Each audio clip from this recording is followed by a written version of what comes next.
Oh, the permanent forum by national waters. Sam, he's always there. So thank you, Sam, for being with us today. You are in California. You're an expert on the topic. You live there too, so you have to. We need to hear you. He's responsible for water management and policy research program at the University of California Agriculture and Natural Resources Division, working on strategies to improve the water management for anthropogenic and environmental requirements by developing reservoir reoperation policies to improve the human environment and environmental water requirements.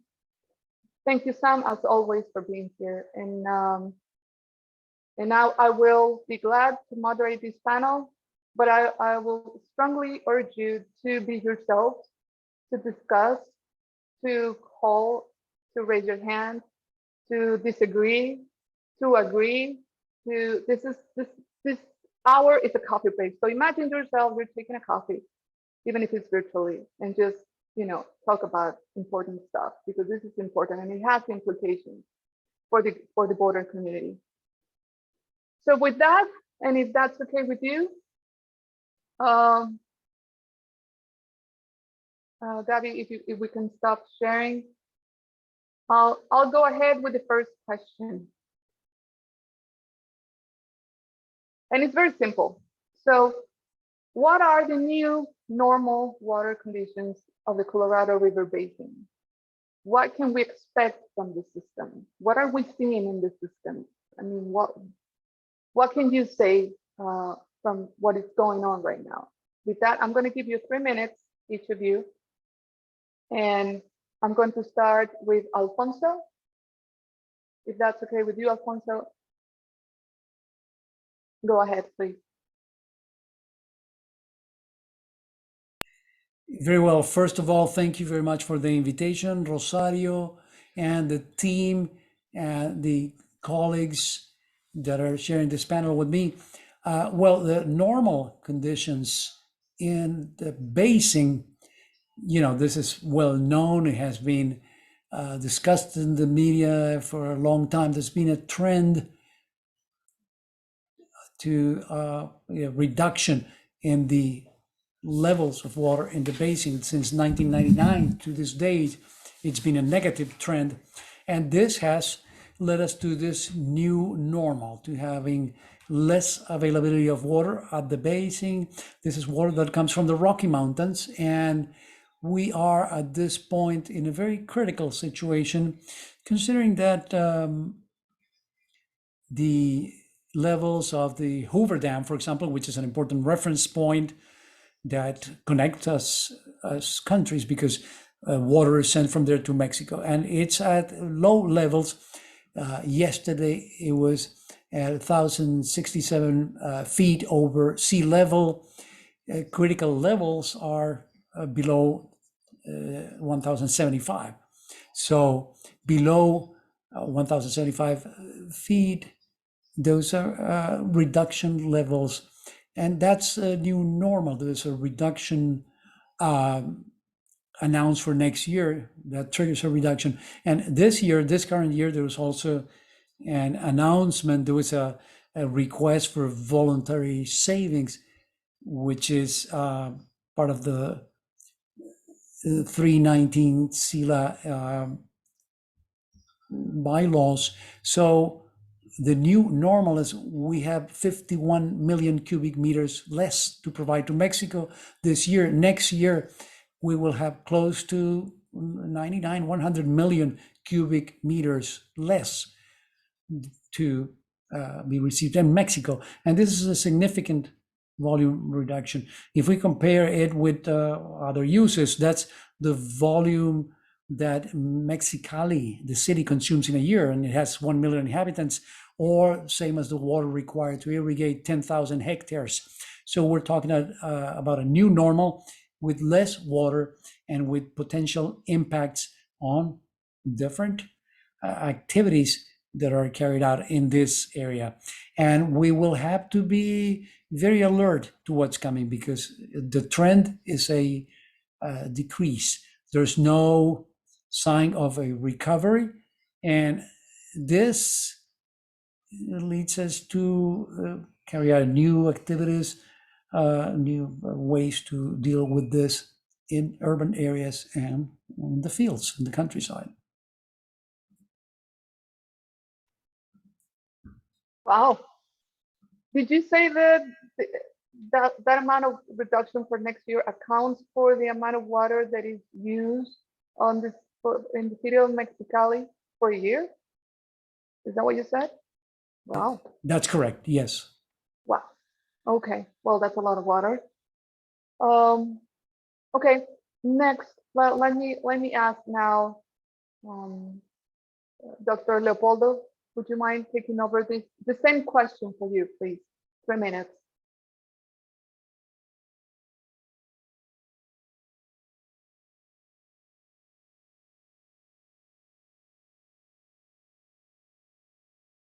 And also very basically Leopoldo, Leopoldo, Yes.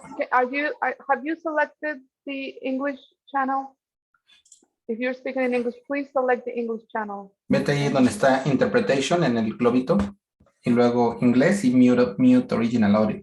Yep. English? Ajá. Okay, sorry about that. Okay, yeah, Alfonso makes a very good summary about the problem. And yes, next year, the USA is going to give Mexico less water, 98.6 million cubic meters of water less. Now, this is an interesting number because the total amount of water from the Colorado River that comes to Mexico, according to the International Treaty from 1944, is 1,850 million cubic meters. So if we compare 100 million cubic meters against 1,850, it's only 5.3%. Okay, so one might think that it's not really so important, and probably the system in Mexico could react and adjust to less amount of water. But again, as Alfonso said, it's the amount of water used by the whole city of Mexicali in a year, and very close to the 149 million cubic meters pumped through the Tijuana aqueduct to supply water to Tecate, to Tijuana, to Rosarito, and even a small amount of that water arrives to Ensenada as well. So it's a lot of water. I think, unfortunately, that we need to learn to live with less water now. Okay, I think it's some of the things that we're going to mention más adelante. Yeah, but I think I cannot see it as any different than that. We just have to learn to adjust with less amount of water in Mexico. Okay, now let's hear from the US side. What's the new normal in the US side, which I'm assuming is pretty similar. Sharon, do you want to take the floor now to talk about? Sure. Taking your question literally is, what are the new normal water conditions? In a way, you cannot even know what the new normal conditions are because we're in a constantly changing situation. And I had asked for the privilege of sharing one slide, which I'm going to do now, if that's okay. And I want to just show you this one slide here. This is a slide I've been showing in presentations lately about what has happened to Lake Mead elevation since just 2000. In the year 2000, the lake was pretty much full. And then very quickly after that, it went down to about 50% of capacity in a 4 to 5 year period because of then what we call drought. And if you look at this blue line, with the exception of a good year in 2011, and some addition to storage there, it's been going down and down. And the scariest part is we're at the lowest lake level we've been at since it was filled. And the projections are quite bleak. And they just seem to be getting worse with each month or bi-monthly projection coming out of the Bureau of Reclamation, who does the modeling and the projections. And if you think about what is normal, very often normal numbers are shown as 30-year averages. Well, people have been talking about over 20 years of drought on the Colorado River system, which means that the 30-year average is including 20 years that have been, with the exception of 2 to 3 years, below what used to be the average. And so now if we say, well, the snowpack is average, it's lesser than the average used to be. So we're already in a new normal, but we're in an unstable period, and it's getting worse faster than we thought. So the second part of the question was, what can you expect from the system? And that's less. If we get more, that's great, but we have to kind of count on less. And also just to think about what words we even use.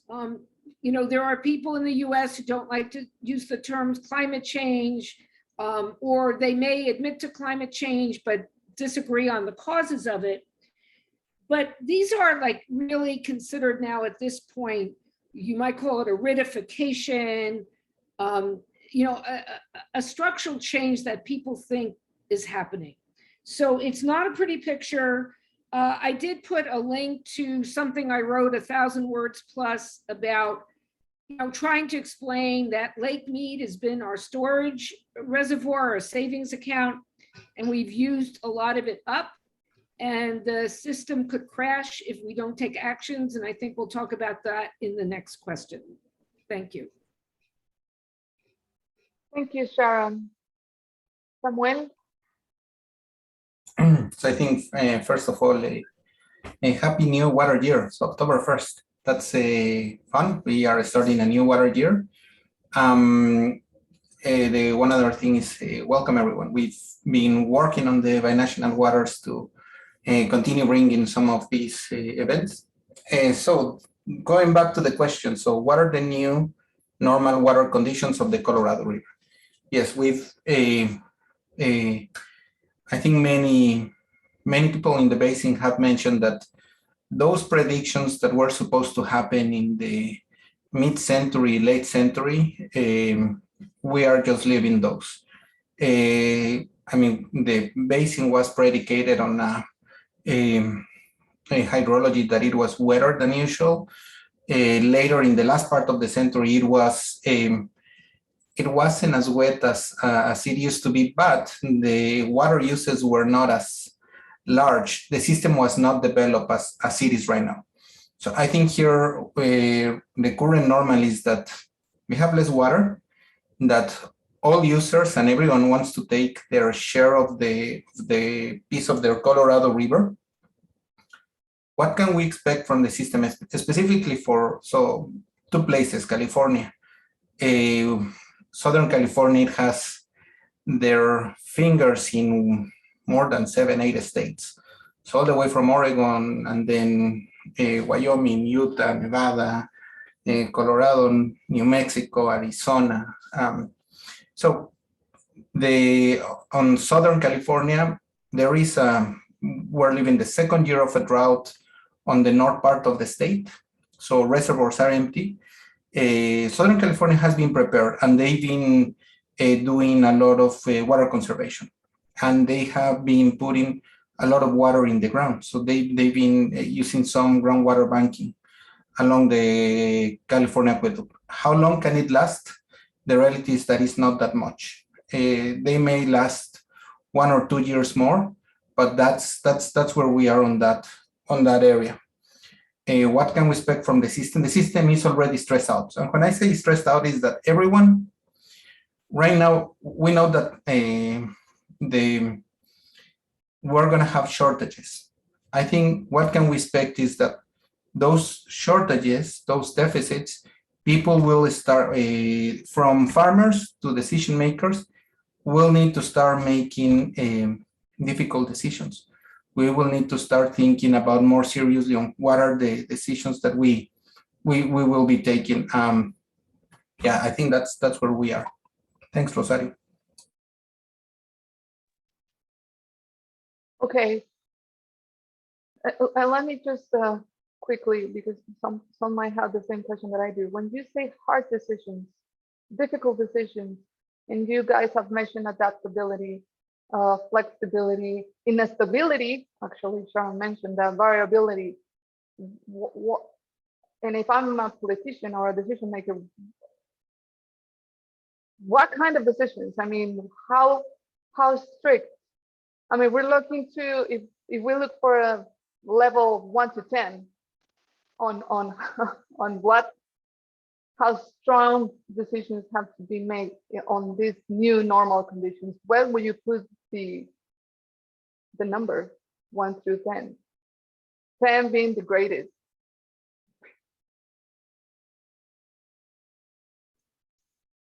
I'm gonna start with Alfonso. Yes, thank you. I think it's 10, absolutely.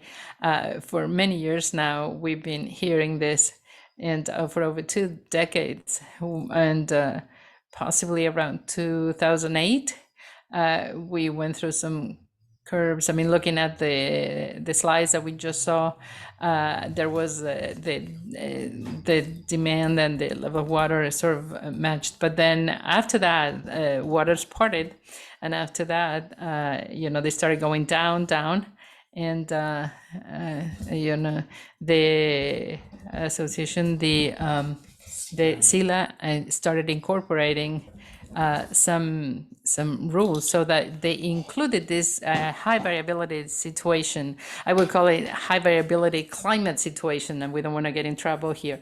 But they wanted to include, you know, the changes in temperature, the drop in the snow levels in the mountains. So all of this we need to put into the agreements that were signed in 2012, for instance, and the 323 that was signed in 2017.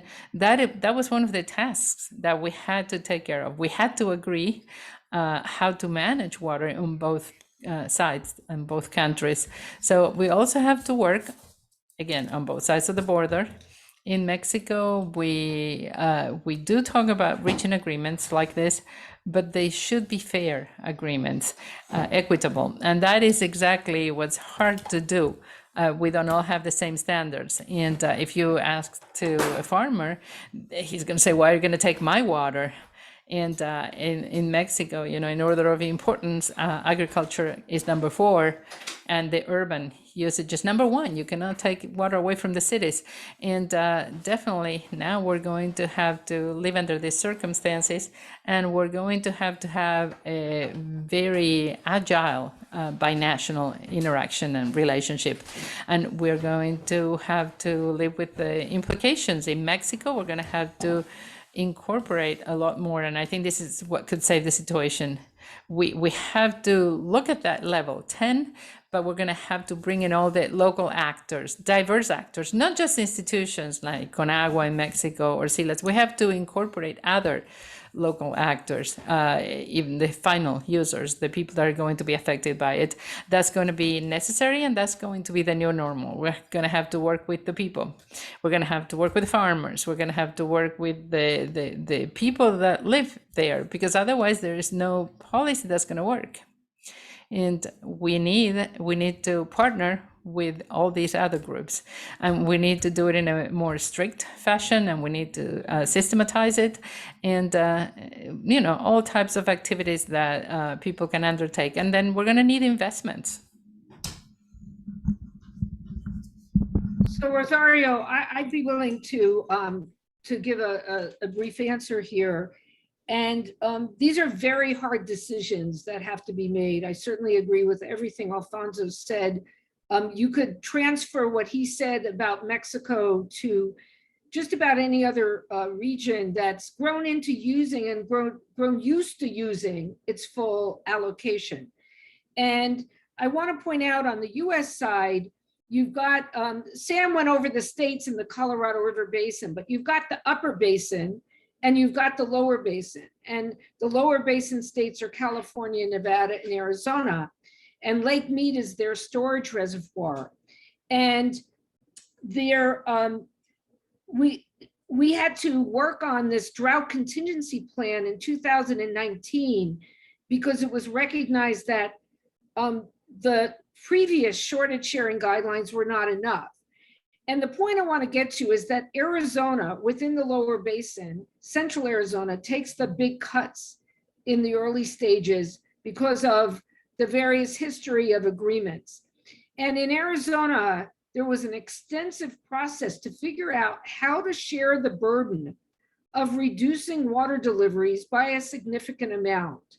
And it was very difficult because in that case, farmers were affected. In other cases, farmers are not affected. And so all I want to say is that there are very difficult decisions to be made when people have grown into using the water supplies, more people dependent on it, and there's going to be less. And it's going to take an extended period of time. There are going to be a series of solutions, but none of it is going to be easy.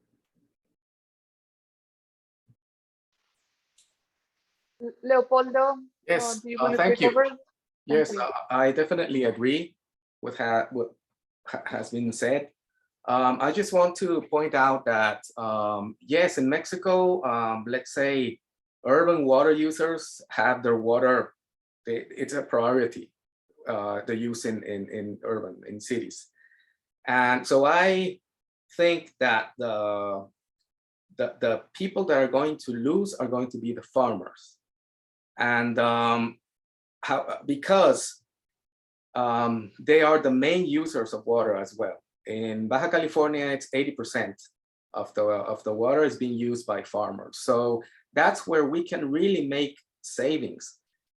They're not in the cities, it's a little bit more difficult because in the first place, water consumption in cities in Baja California is relatively low, with the exception of Mexicali. Mexicali has a per capita consumption of around 350 liters per person per day, while Tijuana and Ensenada already has 220 liters per person per day. So it's small, even if you compare it to Mexican's average or to the states in the USA. So people in the cities, I don't believe can save much more water than what they're actually saving at the moment. So definitely it has to be a question with the farmers. And I know that farmers in the coast, in the West Coast, no, Ensenada, Maniadero, San Quintin at the south, they already save water. They have irrigation systems, you know, that are very technified and that are very water efficient. While farmers in Mexicali, they don't have any of that because they're used to have their water allocations every year without any problem. Okay, and I know that it's very difficult to convince them because I've been there. You know, I'm trying to convince them to make their irrigation more efficient, but they don't want to unless as the government comes up with incentives. And I think that these incentives have to be economic incentives. Okay, so that they start saving water. And we are going to talk about other options further ahead. But another option would be to reuse water, you know, and interchange reuse water, reclaimed water for irrigation instead of having it used for just underground water or groundwater used for irrigation. But the decisions are going to be really tough. The implementation is going to be very, very difficult. So super fast, Rosario, in terms when you're saying how difficult or how bad are the conditions, or I do agree that right now it looks like a 10, as Alfonso is mentioning, that is really bad. But unfortunately, I think in many places conditions will get worse. To be more specific, right now, Arizona is the one that is in the front receiving all the cuts.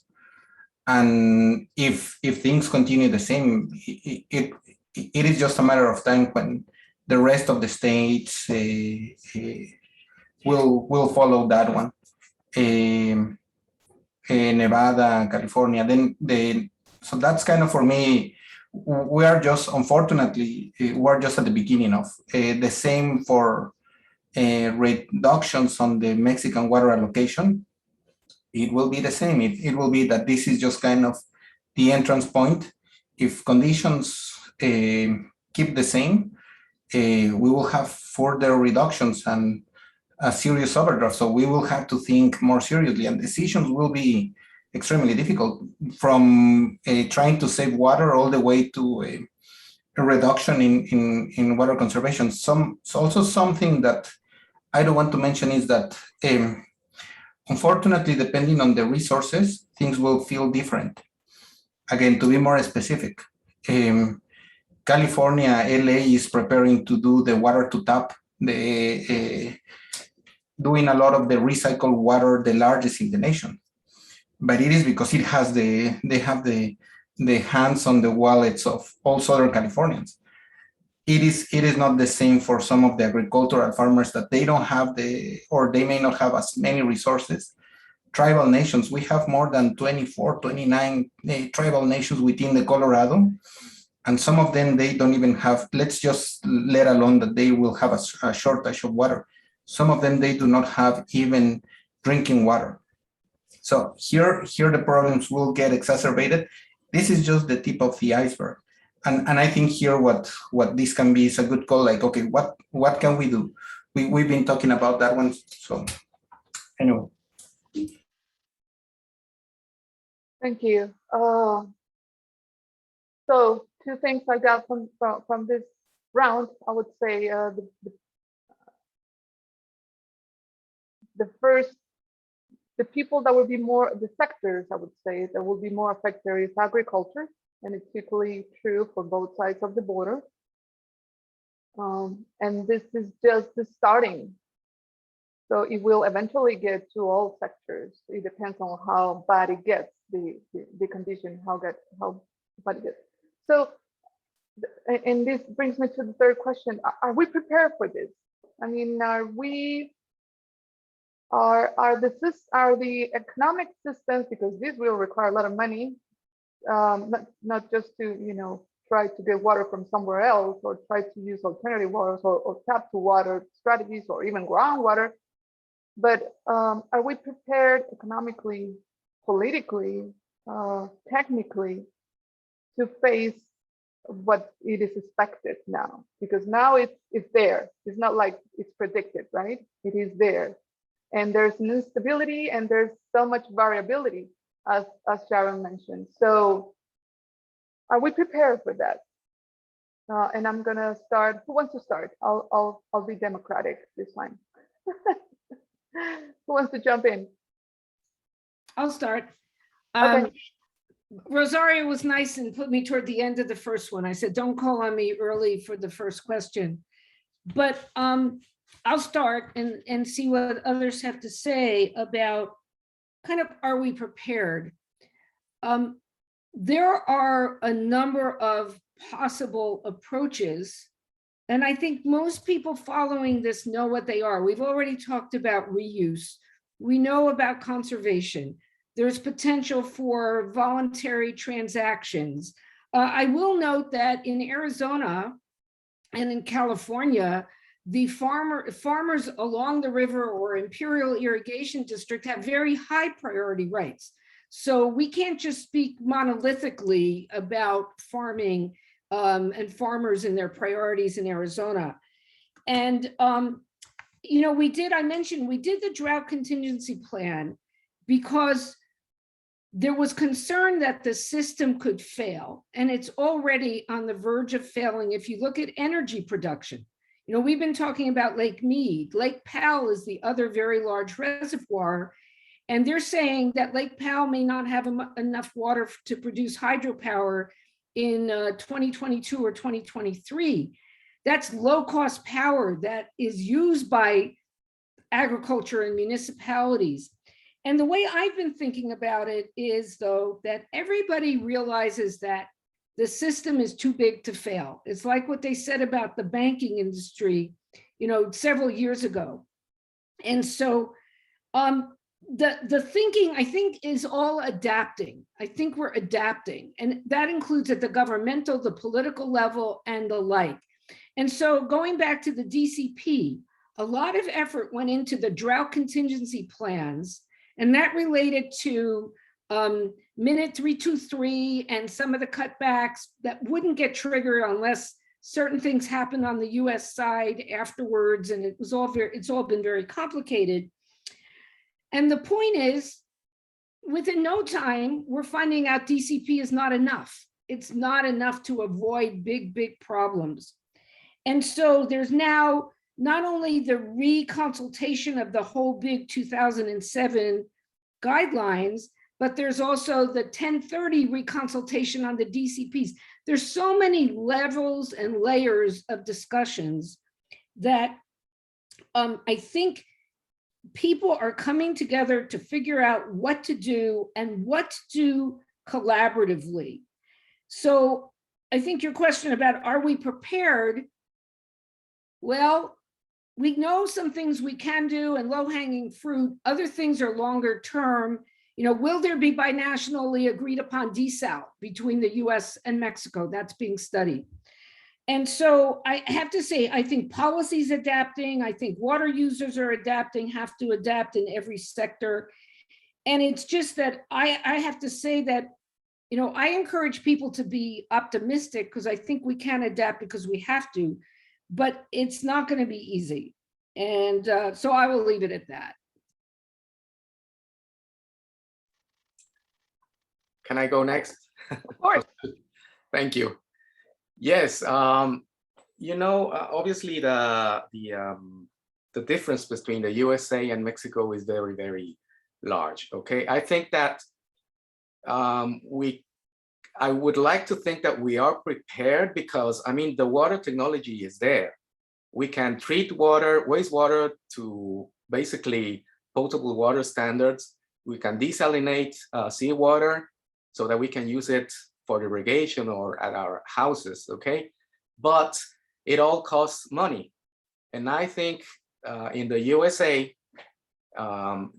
they might have the money to do that, okay? To make those arrangements, to deal with or to buy and apply the water technology for all of this. The problem in Mexico is that I don't think we do have the money.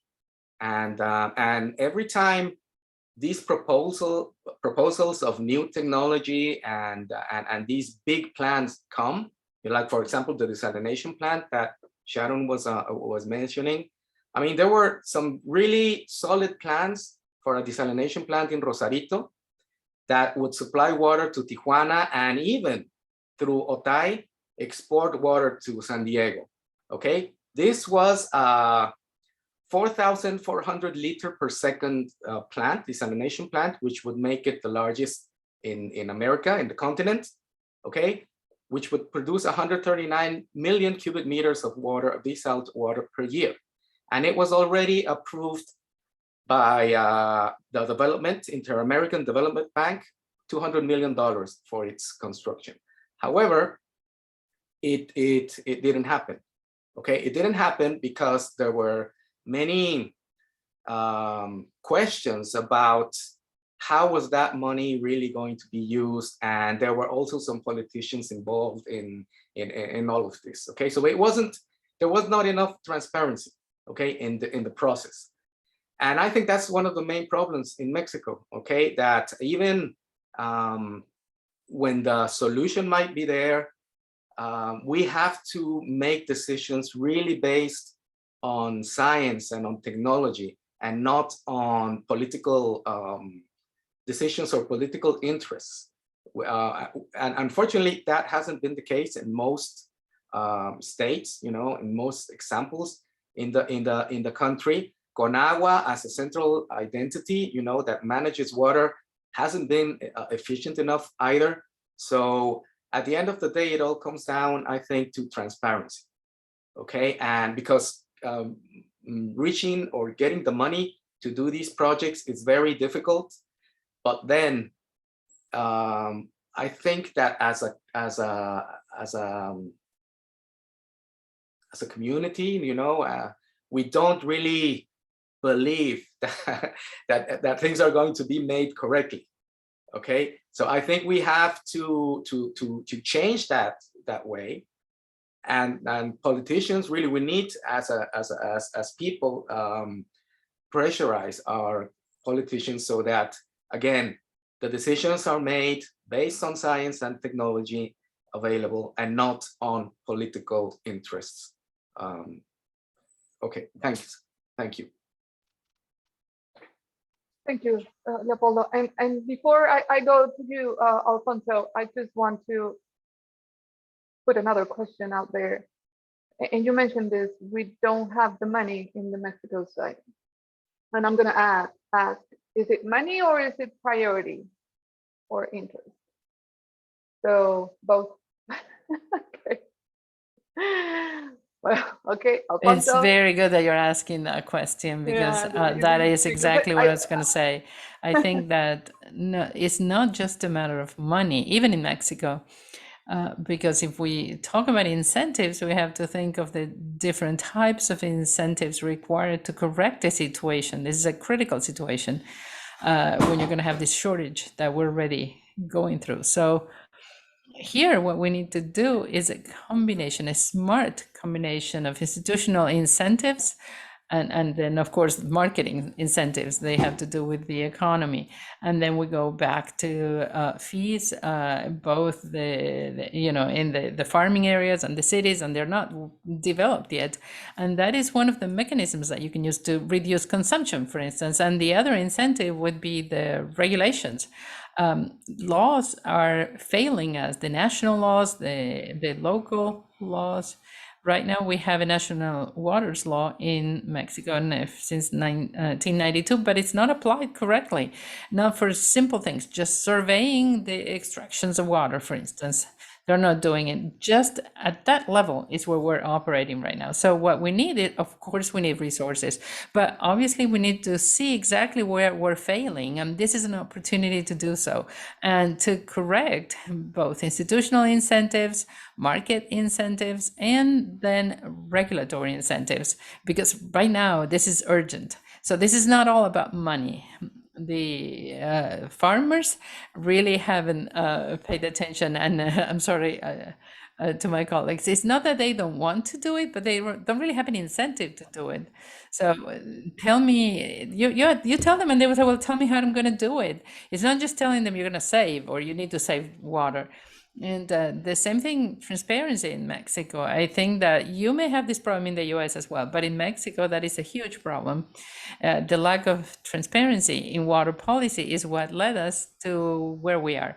We don't have the right priorities. We don't have we do not prioritize strategies for water use. Desalination was number 1. Was that the question, or was it number 20? Alternative number 20. So from my standpoint, there were 19 solutions before desalination of water, and the stations were working. You have to correct the price of water. There are incentives that you have to give the users, and especially those that use the largest amounts of water, and you have to have a smart combination of incentives. So that is number 1. Number 2, of course, we have to learn to prioritize. More so now. On binational waters, we are advancing. I think binational conversation is going in the right direction, from 317, 318, 319, and 323. We have established very clear elements in those so that we can really get along or live together using this resource that we share with each other. But we have advanced in that area, but I would say that we're not totally prepared, but we're in the process of preparing. And this is a continuous process of preparation, and it's going to continue being so. So in that regard, that's what I wanted to say about those 2 questions. Transparency, so that you can prioritize, and to have very clear that you need more than one type of incentive for for water savings. And that is one way you can face this crisis that we're living right now in the Colorado River Basin. Rosario, in my case, something that I've been thinking as, are we prepared? Some parts are better prepared than the others. And there have been some kind of programs that we can kind of look back and see what have worked. Some of those have been water conservations, buying, leasing water rights from the agriculture. So San Diego, the Metropolitan, they've been a partnership with the IID, Coachella to do that. Yes, it has been some of those projects. Something that when I arrived to California and I start traveling on that area, there is something called, or they were referring to it as the F word. And the F word, it was following.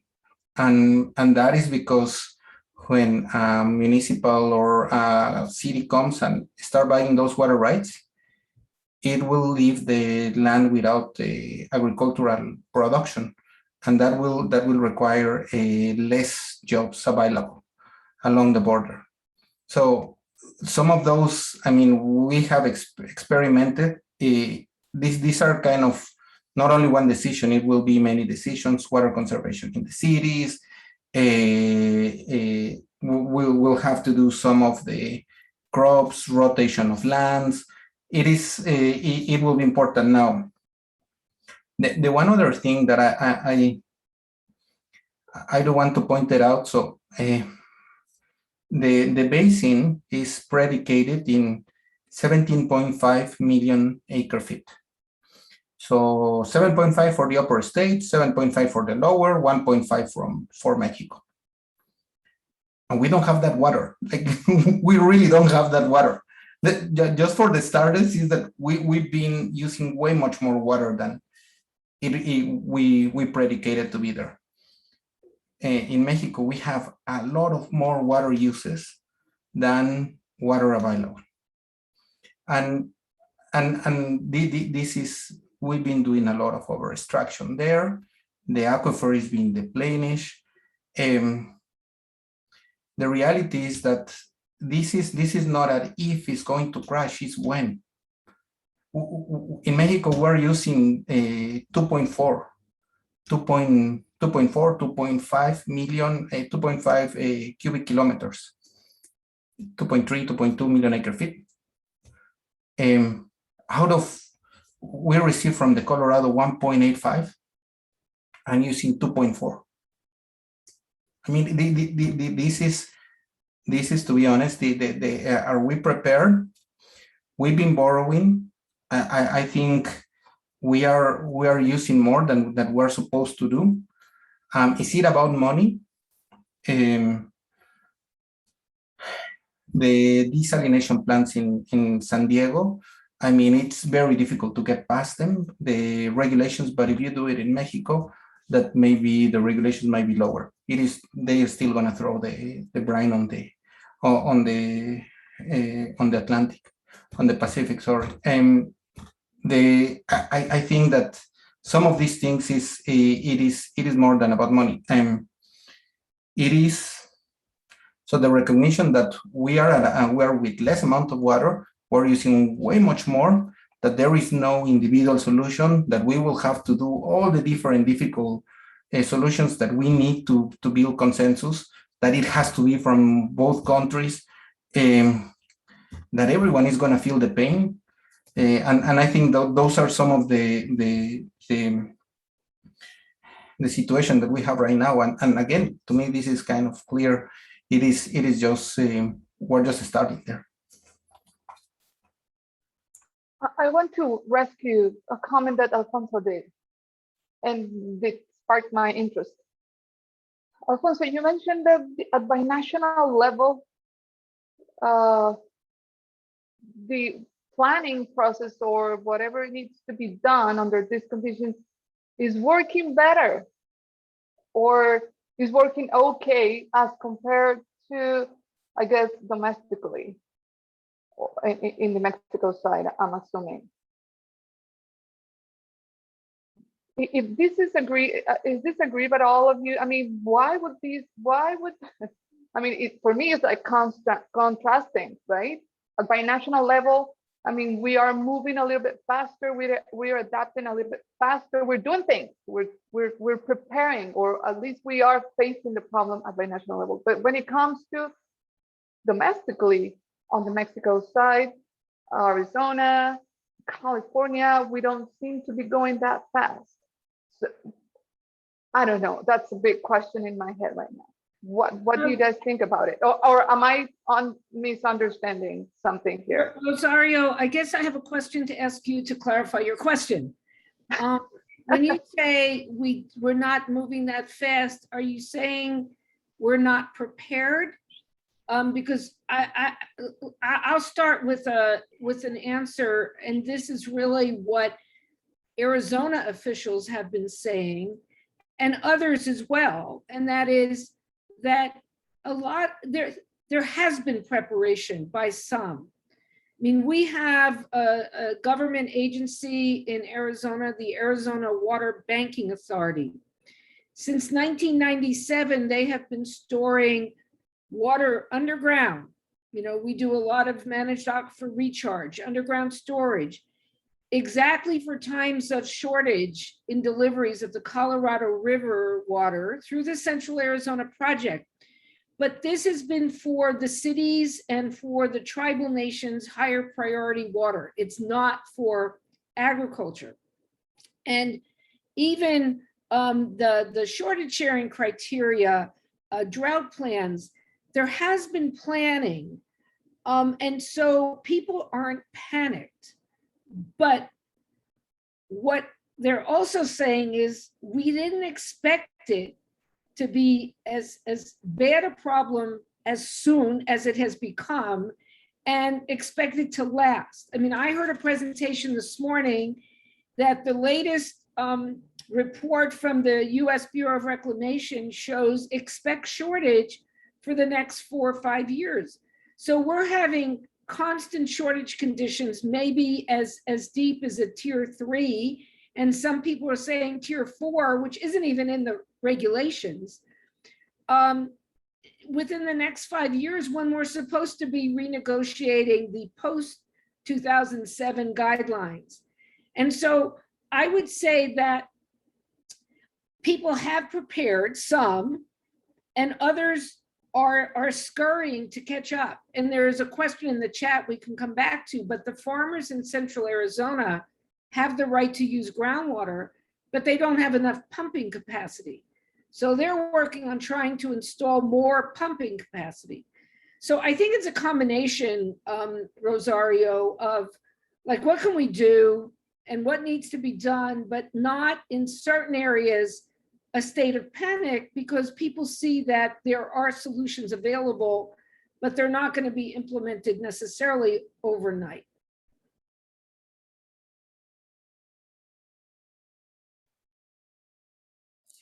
In response to the question that Rosario asked, yes, I can see, I can visualize, and based on what I see in the minutes and the acts, everything, they all mention the word cooperation and a number of measures from 317 to 323 that have to do with this part of the Colorado River.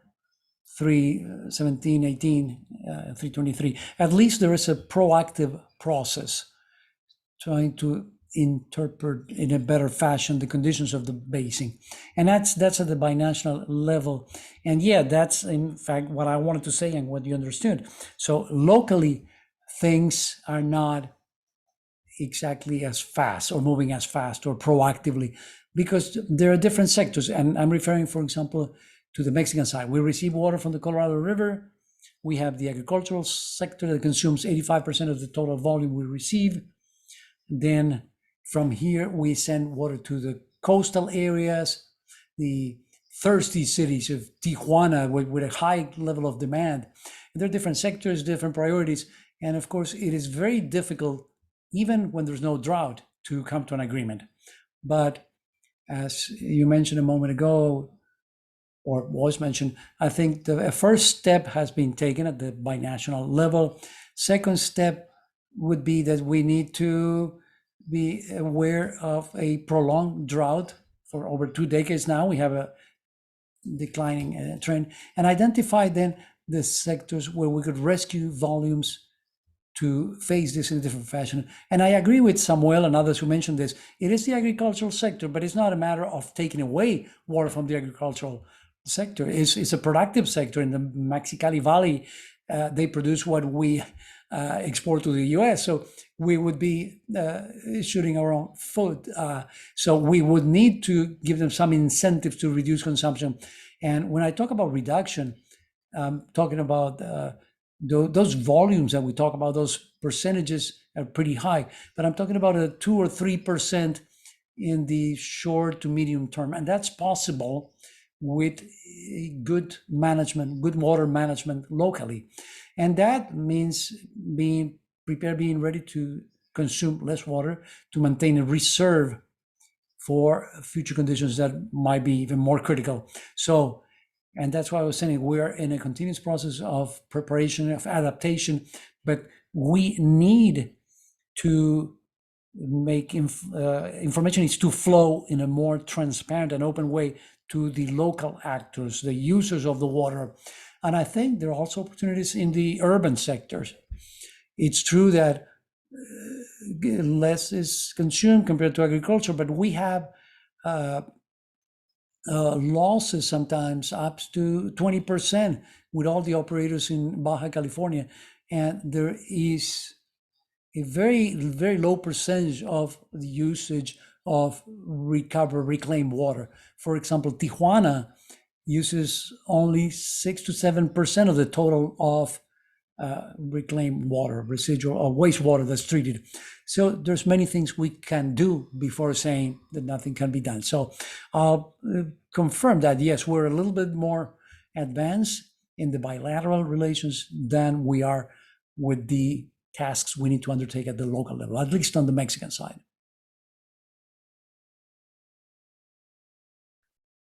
Leopoldo, ¿quisieras agregar algo a este punto? Leopoldo, would you like to add something to this point? Yes. Yes, thank you. Yeah, well, I don't want to wish, I mean, to come as, you know, somebody that just wants to complain about things, you know. But when I say that the problem is money, I'm not only talking about, you know, money for water technology or water plants, you know. Yes, we have to tackle the problem in many aspects. But if we want, like, for example, to stop groundwater extraction, you know, pumping, we need money for that as well. We need supervisors, you know, from Conagua or from SEA to go and check the local wells, you know. We need money to make water quality analysis to study the watersheds. You know, the last studies of the watersheds are from the 70s, for example. I mean, obviously there are new studies as well, but the money for these studies is smaller every time. So how can we manage something that we don't really know how it works? This monitoring process has to be permanent, okay? And that costs money. We need money, again, for the studies, for water potabilization, for wastewater reclamation, for better irrigation of the farmers. I'm not saying that the farmers have to, you know, deal with all the costs. I mean, they really need incentives, definitely. And we also need water conservation in the cities and money to end the water leaks, you know, probably better tariffs or whatever. I mean, but this is a very complex thing. And the only, my main concern is that if things are just kept, or if we keep doing the same things as in years past, you know, with this lack of transparency and all of this, we are not going to change the results. We really need to change how money is allocated and how it's spent, and And again, we have to invest in all of this, these studies at the watershed level, so that we really know how much water we have, what is the quality, and how can we use it better. Thank you, Rosario. Thank you. And I just noticed that I spoke Spanish before to introduce you. Sorry, it comes and goes. So, a quick question before we go to a couple of questions from the audience. You know, in the Rio Grande, it is very common, it is usual to hear this from everyone, from politicians, policymakers, every 5 years, that we are praying for rain, right? Because rain will solve all the problems with Texas or with the US. Mexico is always praying for rain, and everybody prays for rain after the 5-year cycle. Is that an option for the Colorado River? Pray for rain. It has happened in the past in the Rio Grande. It has worked. You know, we don't know if it's going to keep working. Apparently last year didn't work, or the last cycle didn't work. So can we say the same about the Colorado River? So Rosario, I'll just say that there's nothing to be lost with prayer, right? I mean, why not? It doesn't cost you anything. But I don't know that you can establish a causality here, right? No, Yeah, but the reliance on it. That's my point. But here's my real answer to that is, for the Colorado River, we have to look at the headwaters and what's happening there in terms of the inflows into the lakes, the storage reservoirs, Lakes Powell and Lake Mead. So we're talking about snow. We've got to wish for snow, pray for snow. There are some weather augmentation, weather modification programs that the basin states have been involved in Wyoming and the upper parts of the watershed. But it's not only about the precipitation, it's also about the temperatures, because sometimes the snowpack has looked okay, but then the temperatures warm up so quickly that you don't get the runoff. And then you have the high temperatures and the soils get hard. And I'm not a soil scientist. I think Sam may know more about that than I do, but you don't get the same kind of infiltration and so forth. And then you've got the fires that are affecting the watershed. So it's really a systemic set of problems. And I would note that I was listening to our local NPR radio today, and here in Tucson, we had the second driest summer monsoon season ever last summer, and we've had the third wettest this summer. And so it's been like this seesaw or whiplash, they were calling it. And a lot of questions have come up about, well, what does the rain do about the drought? Well, when over 35% of the water used in Arizona comes from the Colorado River, the rain conditions in Arizona don't matter all that much as far as the supply, but they can affect demand. So it is a big system. And what's wrong with praying? You know, I'm not going to ever argue against that. No, I guess my question was more into, can we rely on the weather, considering the trend that we have seen, considering that, I mean, that's what our politicians say, oh, instead of adapting, instead of, you know, planning, instead of working on, you know, incentives, everything that we have talked today, they prefer to say, let's pray, which I don't have anything against that, but can we rely on that, and not on the praying, we can always pray, but that's kind of, let's rely on what the weather says to plan for the future. And I don't know, considering the current trend, I don't know that's going to save us. I mean, it hasn't. We can be a lot of faithful, but it's very irresponsible from my perspective to rely on the weather, given that the weather is so it can crash it. It can crash us in a second. Well, and And- Rosario, I would say that the decision makers in the lower basin and in the whole basin, they're not going to sit idly by and just depend upon the natural systems.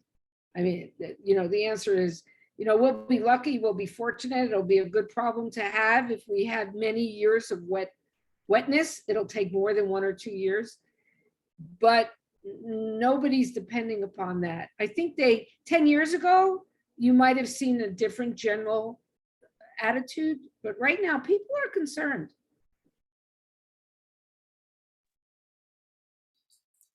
Does anyone else? I want believe to- that also the characteristics of the flow, if you look at the 100-year chart for the river, the Colorado River, those peaks, those troughs, that's something that you have to see clearly. That's the nature of the Colorado River. We have to know that the decision makers, the academics, and the populations, we're always going to be facing a prolonged period of drought. Then we will have a surplus. We will have an abundance period, but we cannot depend on that. We have to be prepared for the worst possible scenario, always. And to that extent, I think there's a lot to do on trying to incorporate, and I insist on this, on the Mexican side, we have not included local actors enough. There's always permanent complaints. It happened in Chihuahua that the decision makers are not really including farmers, small proprietors, the citizens, the urban citizens, so that they can participate in the process. And that leads to a failure when decision makers make their decisions. So that has to be changed. We saw this at the previous fora. We need to have effective governance, effective management of water. We need horizontal decision making, and now more than ever, we need that horizontal governance on both sides of the border and between the two countries. Otherwise, we will be making the wrong decisions, or we will be adapting to a slower pace than what's required. And that's very important. You know, from the academic side, we could say, yeah, we're doing joint work. This is one of those exercises, but we still need to incorporate more with us, with academia. We need that intensive dialogue between those of us who study these issues and those decision makers who define water policies. And that's part of the adapting. It's done less in the Mexican side than on the American side. So we need to work on that too. So, I mean, there's many pending tasks. We need adaptation at every level, in every sense, at institutional level, adapting uses. And we've been discussing the big uses, the ones we have at the front of our minds, but we talk very little about the original inhabitants, the indigenous tribes. For example, the Kukapas here, the ones who were originally here by the river, and they are at the bottom of the list now, the forgotten ones, or other users, the environmental users. So these are going to be the groups that are going to suffer more for bad decisions. We need to incorporate those voices more, environmental groups and the original populations of this area. Thank you, Alfonso. Is there any other comment from Leopoldo and Samuel? I want to go with a question here that you might be probably interested in getting into, but I wanted to ask if you have any additional comments to this. No, Rosario, I don't. No. Thank you. Samuel, you good? Okay, I'm assuming you are. I didn't hear you, but there's a question from Deborah, and she says, I am wondering about how the surface water crisis interfaces with groundwater use. particularly since groundwater is an important source for surface waters in the parts of the basin as well. So this is an important, who wants to take the lead on this? The groundwater element of the surface water crisis.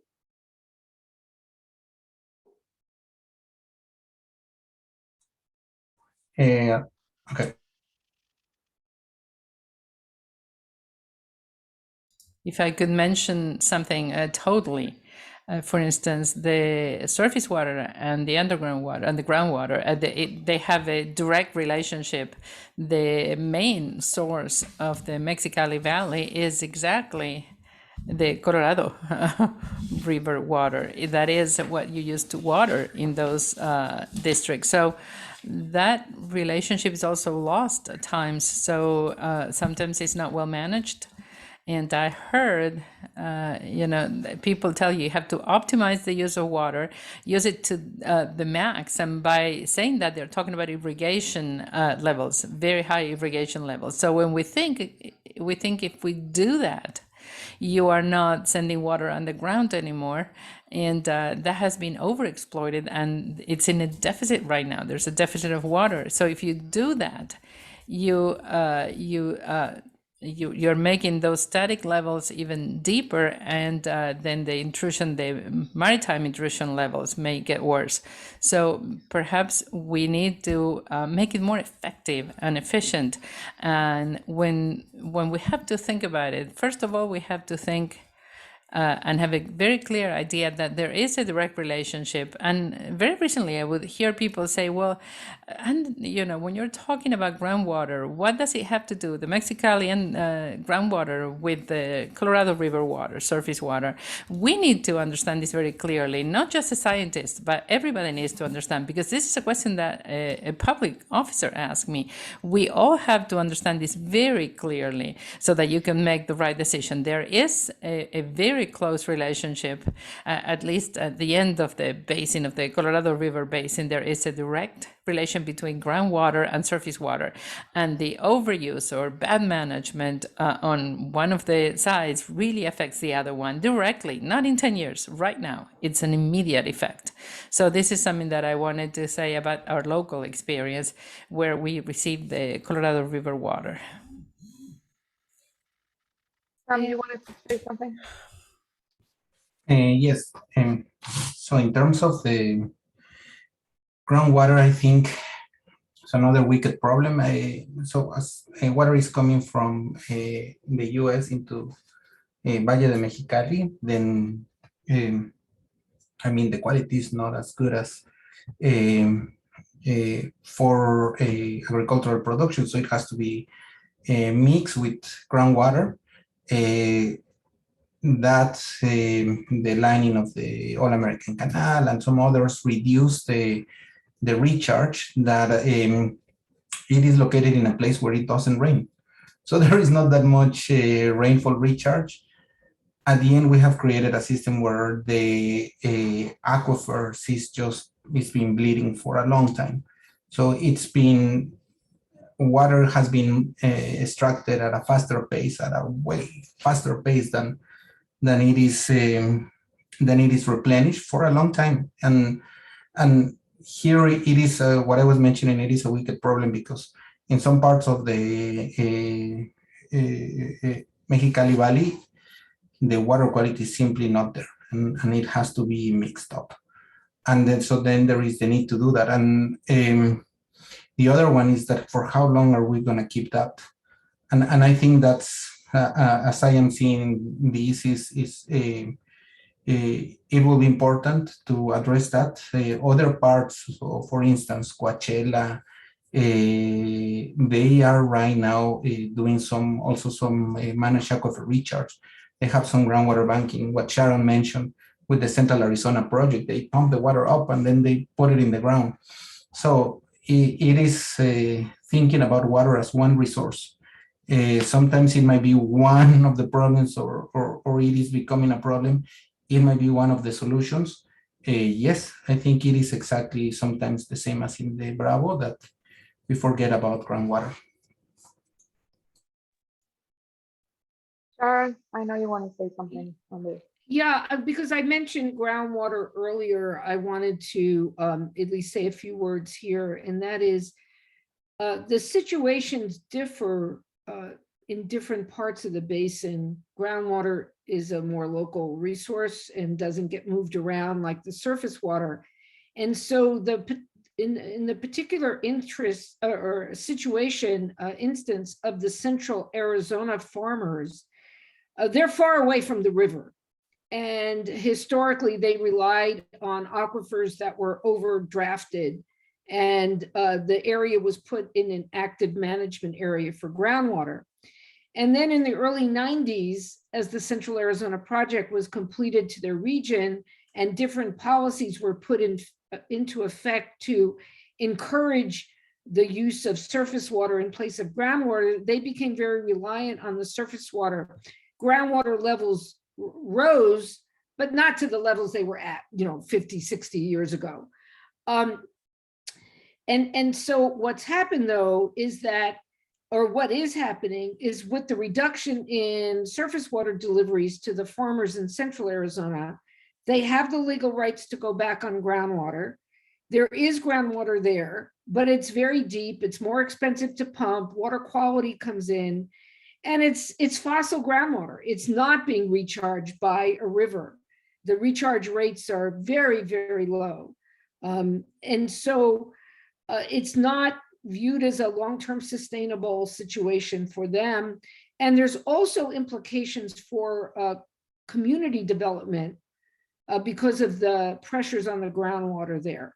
So it is an integrated system, but sometimes not in that hydrologic way. It's a constructed integrated system.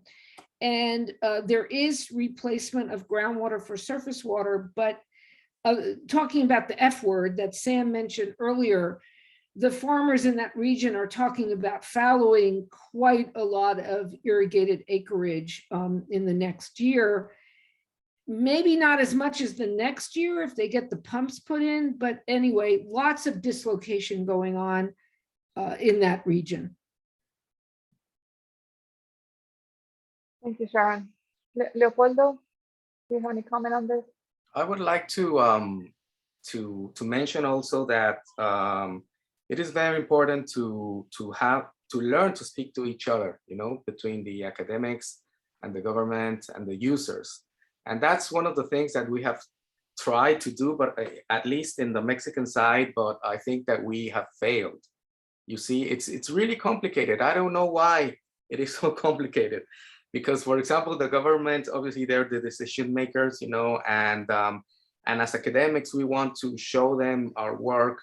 Obviously, we knock on their door also asking them for money, to do the studies that we think are needed.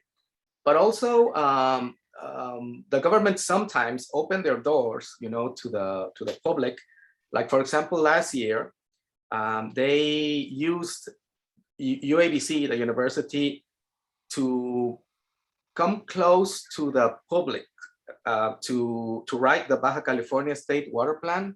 That was an event that lasted for several weeks, in which the government, the state of Baja California Water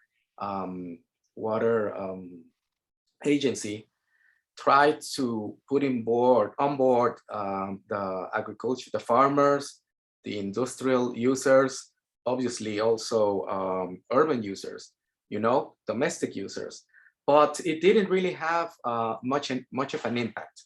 I don't know if it was because of the pandemic and the meetings were all only through Zoom. It wasn't possible to have face-to-face meetings, but the attendance was really low, and almost in every meeting, there was one meeting every week for a couple of months. Basically, the same people would always, appear on the Zoom conferences. And we tried to get in touch with farmers and other users, but there was no answer, So sometimes I don't think it's only a problem of the government, Sometimes I think us also as a community, as users, whenever they ask us, government asks us for our opinion, we just don't raise our hands or our voices, So we really need to work on that. I think, because only through that that way we will be able to really come up with solutions and to apply the solutions and to solve these problems, even if we start with obviously with a very small example, very small size, until eventually I think we can really reach big solutions. I know that I actually surprise myself saying these things because I'm not the most optimistic person, However, I just don't want to give up. I think we really need to, and we have the capacity to make the changes that we need to make in order to have water for all our users. I totally agree with you on that. Definitely. And there's a lot of going on in the chat that please don't miss it, because it's really good. And we're talking about praying, and we're talking about getting the social component, the communication component, and the responsibility component. It's really not a question of one answer. It's never going to be one answer. It's going to be a lot of things going on at the same time. And yes, I think there's a communication component that we have underestimated, I think, as an important element to get this going on. And probably that's why at binational level, which we are kind of forced to talk to each other, right? More formally, that it might be more effective, or we are moving a little bit more, or we are working a little bit more proactive than at domestic level, at least in the Mexico side, I must say, as we have seen. So please follow up that conversation on the chat. Is very useful. And I just we have a couple of minutes, and I want to give all of you, I make some notes here, and I'll give you 1 minute to all of you to wrap up. But I just want to give some notes on what we learned today and what we can take home. Well, I'm at home already, but figuratively speaking, the new normal water conditions is that they're not normal. We have a lot of variability, we have a lot of uncertainty, and we need to adapt for that, and we need to plan for that. And it's challenging. It requires the involvement and the engagement of all stakeholders, not just at the national level, at domestic level. We all have our own issues at each country, and we need to deal with that at the same time that we deal at binational level. There was a question of money, there was a question of funding, and then there was the issue of priority. What is really the priority, and what do we need to work on to get this on the priority on the binational agenda and on the national agendas? I think, and I may ask this, is a lot of political will out there involved, but also the involvement of stakeholders. It's needed, but it's complicated. But it's really the recipe for long-term sustainability. We have mentioned that we need institutional incentives. Of course, if we need to change our habits, if we need to change our models of development, we definitely need incentives, especially for farmers, and for everyone actually that uses water, because this is gonna, if the trend continues this way, it will start with one sector, and then the next one, and the next one, and the next one, until we get to the priority sectors. So really, we need incentives for population, and we need money, we need funding, we need planning. We need everything we can get, and praying as well in the top of that. As Jerry mentioned, if nothing else works, what's wrong with it? And I totally agree. But we need to try everything else. Otherwise, we're not going to need any policymakers out there. We need to define priorities. We need to learn to prioritize, and that's a learning process, and it's going to be steep learning curve. We need to work more proactively. We need to add the transparency of what are we doing with water. The less water, the more transparency, right? The more pressure, the more the need, and more population is coming into the border region. The horizontal governance takes place. So from all the lists that I'm reading right now, everything comes down to, policy, decision-making process, social component, communication. Everything is about us. It's really on our responsibility of communities, stakeholders, academics, all the sectors involved in making, our little effort to improve conditions is really up to us, and to make things, and we really don't have any other option. So Rosario, I hope I didn't sound very pessimistic, but I'm gonna leave all of you. Rosario, Gabby, can you stop sharing that screen so we can see our panelists? Sí, adelante. I do think that it is important to again once again recognize that if we consider ourselves part of the problem, we're part of the solution, and that the issues along the border, it's not that they are separated. How well we decide to collaborate, to discuss, to communicate all these problems and to act in the Colorado, it will have definitely an effect, or it will be seen in the Rio Bravo. Why cannot we do it? And vice versa. And the how in this case Mexico is linked in their fate of what is happening in the US. It is exactly the same in the Rio Bravo, in the Rio Grande, and the way that we are treated and being proactive, it is exactly an example on the other side. And I think again this is throughout the border. So I think I'll keep on that one, that we are part of the solution. I also like what Leopoldo mentioned, which is that we should see ourselves as taking a step or stepping up and talking with decision makers, and speaking up and being able to communicate with others, because here we can be overeducated and analyze a lot of these things, but definitely we need to run the extra miles to actually go and talk to the others and do that. I'm really glad to see all of us here, because no one of us is just saying like, well, it will be the problem of the next generation, or someone else will solve it. We are still here, and we are putting here a good fight to make this a better world. So anyways, I think that's where I leave it.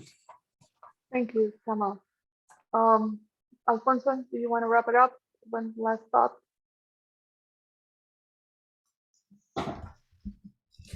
Of course, it's been a pleasure to have been here with you. And I would like to repeat this idea that all of this is going to lead us to work, do deeper work, both the academics and politicians, legislators, everybody that has to make decisions, so that we can manage demand. We need to think of reducing usage, because we still have this idea that we can manage the supply. And when we talk about managing supply, we are talking about how to create new sources of water, how to bring more water. And this is not an option that's going to work here in the Colorado River. There is no more water. So this is a radical change that we need to implement. And the other thing is a little commercial. There's going to be a new book that has to be with these novel approaches of collaboration between Mexico and the US. And there's going to be a new book about it. And I want to share that with you. Thank you. Thank you. Thank you. Looking forward for that. Sharon, do you want to take the last thought? Yeah, thank you for the opportunity to participate. It's been a good discussion. Rosario, your summary was great. The only thing I would add to it is, as I think about the four of us working in academia, what we want to do is we want to be trusted as sources of good information, being able to communicate that information, because, Leopoldo, I would agree with everything he has said about process and stakeholders and That's a big thrust of my work. And the ability to communicate, the trust in what we share as education, I think that's so very important. And, you know, we just, part of the situation is decision makers will change. Elections come, elections go, political parties come and go. But in a sense, we're here, and the students we're educating become the leaders and so forth. So, you know, we just have to keep at it. You know, I think that was part of the message, that we just have to be tenacious. It may be discouraging at times, but we just need to all keep at it. Yeah, I want to retire now. I'm not ready to. Leopoldo, your last thoughts. I think you wrapped it up. The summary was really, really good. Thank you very much for that. And also, yes, Sharon, I think I share your optimism, you know, that we will definitely, we have to keep pushing forward. Sometimes it's really, you know, frustrating, you know, sometimes it's actually sad, you know, that sometimes we are not, the decisions are made based on any other thing instead of, you know, science and technology. But it's not only, you know, in the Mexican side. On the Mexican side, it's also in the US side. Unfortunately, probably it's a worldwide problem as well at the moment. But anyway, I mean, I'm optimistic. I think we have to keep going. If we don't do it, then nobody else will, you know. So we have spent so many years studying water and all of this that it would be a shame just to give up, you know, and just ride the bike for the rest of our lives, you know. I would like to do that, but I'm not there yet at the moment. But anyway, thank you very much for the invitation, and thank you for the panels and to the to the attendants. See you on the next next break. Thank you. Thank you, guys. Keep it up with the good work. Really, it's hard. I mean, hard times, very challenging times. So we're gonna be in the history books, hopefully. I don't know doing what and what will they say, but definitely this is gonna make a change, or it's gonna be a threshold. We are facing a threshold, and that's a good thing for us. And that's a responsibility for us. So anyway, thank you for the panelists. I really, really appreciate to the audience for being here and for sharing your time. This coffee break is recorded, as you've seen, and it's going to be posted on the website for future reference, both English and Spanish versions. And with that, I'm going to say thank you. Thank you again. Let's be optimistic. I know it's Friday afternoon. I know. Feliz Año Nuevo. Happy New Water Year. Feliz Año Hídrico Nuevo. Gilbert. Hey, or follow our social media. We have our winners of our Water for Art contest. Really good pictures out there. So take a look at the website, take a look at the social media, and we'll keep you posted on what's coming up. And yeah, we're going to have an October 19 event for the awards ceremony. Hopefully you can join us. Anyway, thank you, everyone. Thank you for the team, to the team of the forum, and we'll see you next time. Thank you, Rosario. Thank you. Thank you, Sharon, as always. Sharon. Rosario, thank you, Samuel. Sí, Thank Leopoldo, you, Alfonso. Alfonso. Gilbert, good seeing you. Samuel. Gusto en verte. Luis, Mark, see you. Carrie. Hey, Mariana, muchas gracias. Diana, Javier, José Luis, muchas gracias.